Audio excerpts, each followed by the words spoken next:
Welcome back. When President Trump was elected in 2016, it seemed one of the few things nearly everyone could agree on was the need for investment in improving infrastructure across the country.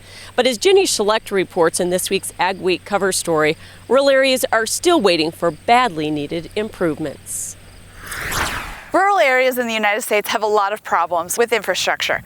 Things like water, broadband access, healthcare access, and roads like this one, where the heavy loads of crops or livestock can no longer pass through areas they need to.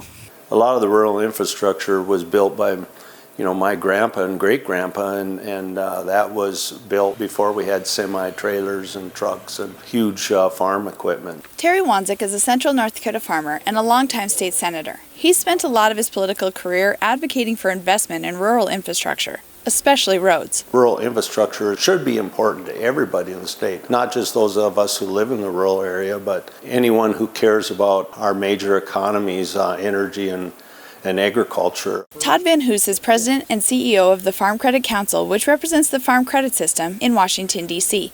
He's working to convince Congress of the importance of rural infrastructure for transporting crops around the world through the Rebuild Rural Coalition. The infrastructure that supported that for the last 70 years has largely been ignored and is really starting to deteriorate and is starting to impact our competitive ability in those overseas markets. But it's much more than just roads and other physical structures. When the pandemic sent students home for classes, it underscored the need for improved rural broadband.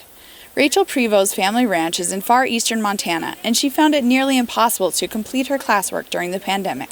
It's an issue that's super important for remote learning, and we've seen that, as the pandemic and as schools move to online learning. So it's an issue that impacts thousands of people.